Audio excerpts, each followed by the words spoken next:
Hello viewers, मैं हूं प्राची प्रियदर्शनी और मेरे YouTube चैनल न्यूज़ क्रेयॉन की ज्ञानशाला सीरीज में आप सभी का बहुत बहुत स्वागत है।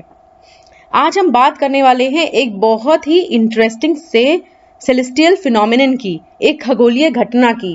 एज यू कैन सी कि ये हिंदुस्तान टाइम्स का न्यूज़ आर्टिकल है विच सेज कि 26 मई को यानी कि कल हम विटनेस करने वाले हैं एक टोटल ल्यूनर एक्लिप्स।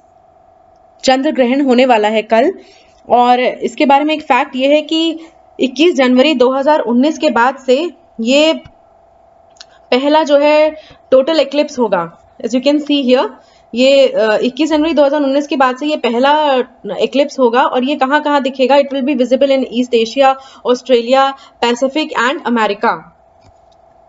तो आइए इसके बारे में पूरी नॉलेज लेते हैं हम लोग कि ये क्या है ल्यूनर एक्लिप्स, सुपर मून क्या है, blood, what is this super moon, what is this blood moon, ये सब क्या होता है। तो अगर हम बात करें ब्लड मून की, तो blood moon otherwise known as a total lunar eclipse ये तब होता है जब अर्थ और सन और मून एक ही प्लेन पे होते हैं, मतलब दे आर कंप्लीटली अलाइंड। जब ये लोग कंप्लीटली अलाइंड होते हैं, एक ही प्लेन में होते हैं, तब हम विटनेस करते हैं टोटल ल्यूनर एक्लिप्स। ओके। और ये तब होता है जब मून जो होता है वो 90% अर्थ के क्लोजेस्ट पॉइंट पे होता है। अब अगर हम टोटल ल्यूनर एक्लिप्स की बात करें तो a total lunar eclipse takes place when earth comes between the sun and the moon and its shadow covers the moon। मतलब जब आपको पता है सन स्टेशनरी है और सारे ही प्लैनेट्स, एस्टेरॉइड्स, बहुत सारी चीजें हैं जो उसका रोटेशन करती रहती हैं और हर प्लैनेट के अपने नेचुरल सैटेलाइट्स भी हैं। Earth has only one natural satellite जिसे हम मून कहते हैं। तो अर्थ सन का ऑर्बिट करती है और मून जो है वो अर्थ का ऑर्बिट करता है। तो ये ऑर्बिट करते करते एक ऐसा टाइम आता है कि जब अर्थ जो है बीच में आ जाती है सन और मून के, और जो सन का जो लाइट है वो अर्थ पे पड़ती है, जिसकी वजह से उसकी जो शैडो है वो मून को कवर कर लेती है। तब हम देखते हैं तो, या तब हम उसे बोलते हैं टोटल ल्यूनर एक्लिप्स। और जब सन, अर्थ और मून तीनों ही एक ही प्लेन में होते हैं, एक ही लाइन में होते हैं, तो उसके लिए जो एस्ट्रोनॉमिकल टर्म है वो है सिजिगी।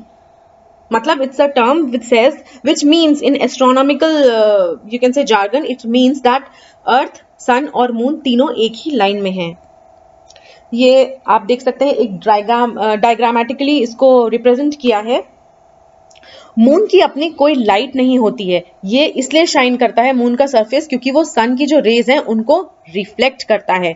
तो जब टोटल ल्यूनर एक्लिप्स होता है, यानी कि ये आप देख सकते हैं ये जो अर्थ है ये जब बीच में आ गई है, यहाँ पर ये है हमारा सन, हियर इट इज द सन, और ये अर्थ बीच में आ गई है और मून का ये पूरा ऑर्बिट है मून का, right.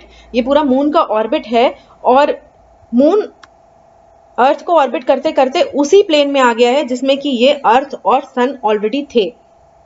So you can see sun, earth and moon are totally aligned. और मून का जो मून पर है वो अर्थ का पूरा शैडो पड़ रहा है। Okay, so this is the total lunar eclipse.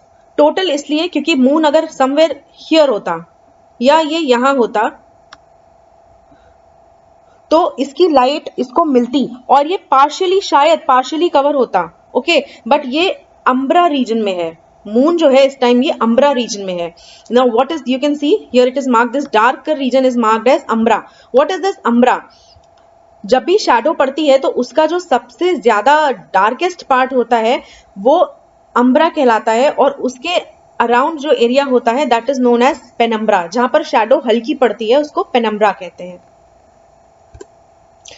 सी, यहां पर और क्लियरली एक्सप्लेन किया है, ये सन है, ये अर्थ है और ये हमारे मून के डिफरेंट डिफरेंट ये फेजेस हैं।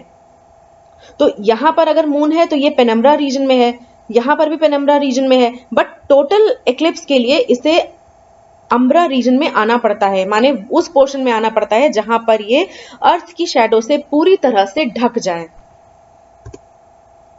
अब कुछ फैक्ट्स के बारे में बात कर लेते हैं कि this is basically if you can recall, ये क्लास 8th फिजिक्स है, वो लाइट वाला चैप्टर होता था ना, जिसमें हम लोग एक प्रिज्म, हमारे फिजिक्स लैब में एक्सपेरिमेंट्स भी किए होंगे आप सभी ने, कि हम एक प्रिज्म पकड़ते थे, फिर उसमें से टॉर्च की लाइट को पास करवाते थे, तो वो 7 उसमें बाइफरकेट हो जाता था।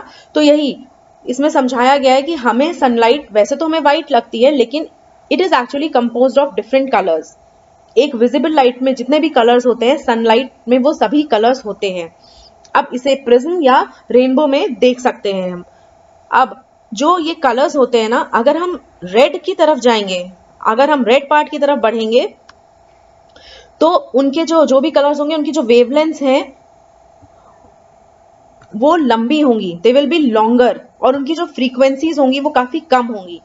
जबकि अगर हम ये वॉयलेट वाले पोर्शन में बढ़ेंगे इस साइड में, तो उनके जो वेवलेंथ है वो काफी छोटी होंगी, they will be having shorter wavelength, और उनकी जो फ्रीक्वेंसीज है वो काफी ज्यादा होंगी, हायर फ्रीक्वेंसीज।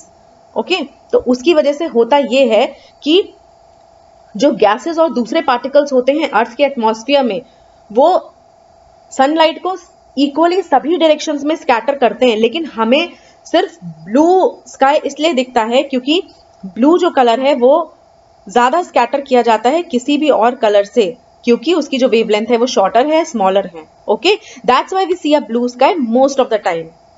सिमिलरली जो रेड वेव्स होती हैं वो सबसे कम स्कैटर करी जाती हैं, बिकॉज कि उनकी वेवलेंथ बहुत ही ज्यादा है। तो इसीलिए जब सनराइज या सनसेट होता है और सनलाइट को काफी ज्यादा लॉन्ग पाथ कवर करना पड़ता है थ्रू द एटमॉस्फेयर हमारी आईज तक पहुंचने के लिए, तो तब तक जो होती है वो ब्लू लाइट जो होती है वो टोटली रिमूव हो जाती है।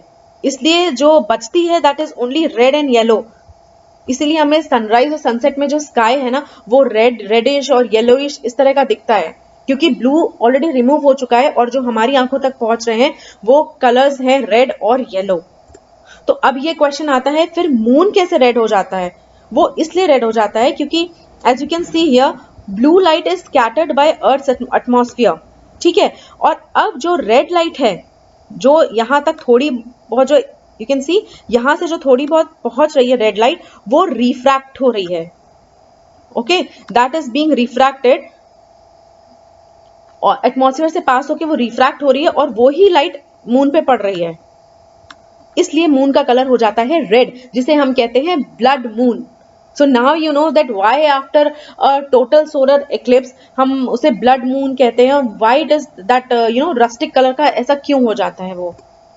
And before I and this presentation, एक फैक्ट चेक है जो इस प्रेजेंटेशन बनाने से पहले मुझे भी नहीं पता था, कि साइंटिस्ट ने मून की जो अपीयरेंस और ब्राइटनेस है ल्यूनर एक्लिप्स के टाइम, टोटल ल्यूनर एक्लिप्स के टाइम, उसे मेजर करने के लिए एक डैंजन स्केल बनाया है।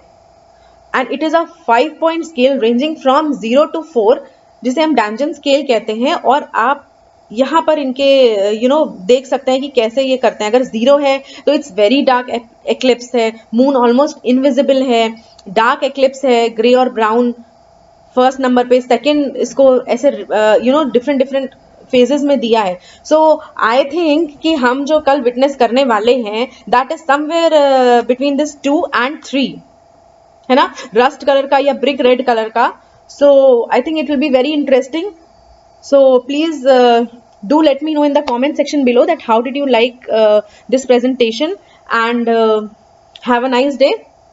Stay home and stay safe, and hope इस presentation से आपको क्लियर हुआ होगा about that total lunar eclipse के बारे में भी, और जो कल हम ब्लड मून का फिनोमेना देखने वाले हैं उसके बारे में भी। So thank you all for watching, take care.